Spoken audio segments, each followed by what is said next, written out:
There comes a time in every man's life when he has to make a choice. When in the middle of a crisis, all it takes is a little initiative to do the right thing.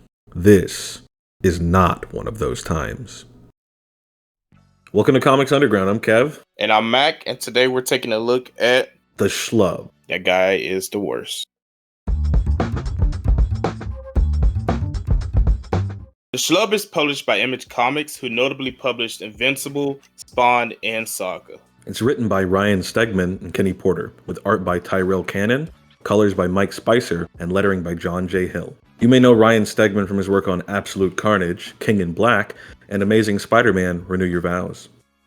Kenny Porter has written for several DC Comics, and most recently he was involved in Superboy, Man of Tomorrow. Tyrell Cannon is an artist that you may know from Beef Bros, Game Over Man, and Eris. He's also worked with Dark Horse, Heavy Metal, and Image Comics on several other titles. Mike Spicer has done just an absolutely massive amount of covers and variant covers for Marvel, DC, Image, and Dark Horse Comics.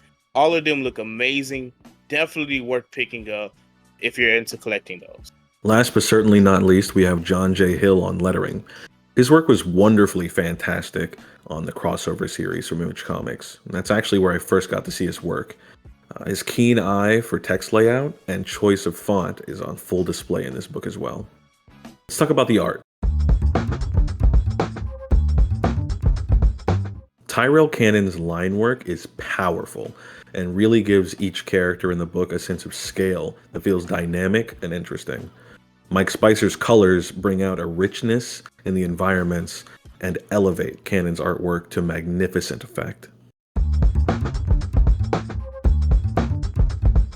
I'll say this comics feel like a mix of Freaky Friday and like a coming-of-age story for a man-child. The story follows a sad little man who feels like the whole world is against him, and a mighty hero who seems like he got the weight of the world on his shoulder. Fate brings these two together, and the result is nothing short of pure chaos.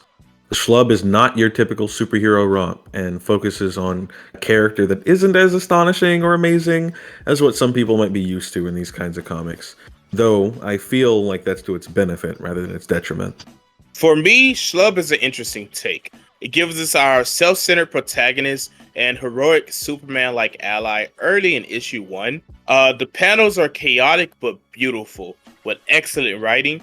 But my biggest concern for this comic would be the concept of superhero Freaky Friday. What about the concept brings up a concern for you? It's something that we have seen in other stories briefly as one-off episodes or short stints in other comics. I mean, like, I don't know if that's like a big reason to have a concern for it, that it's like done in other things. I don't know. I think it's a fun idea. I think it forces the characters into a different perspective, and I think that that could really bring up some juicy drama if it's done right. I mean, the way I see it, it's still a good concept. It's still going to be like fun. My biggest concern, like, you know, with it being done is often when we see it done, it's not for long stints. And whenever it does get for long stints, it makes the story a little confusing down the line. I guess, but I don't know. I guess that's just not my experience. I don't know, but it is what it is. It is what it is.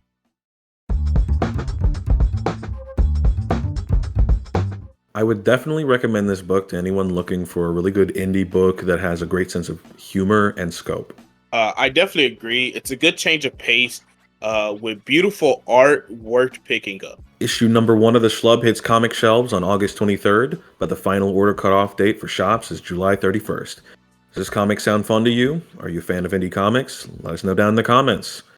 That's going to be it for today's review. Like and subscribe, I guess. This has been Comics Underground, only on 409 Geeks. Au revoir. And peace out.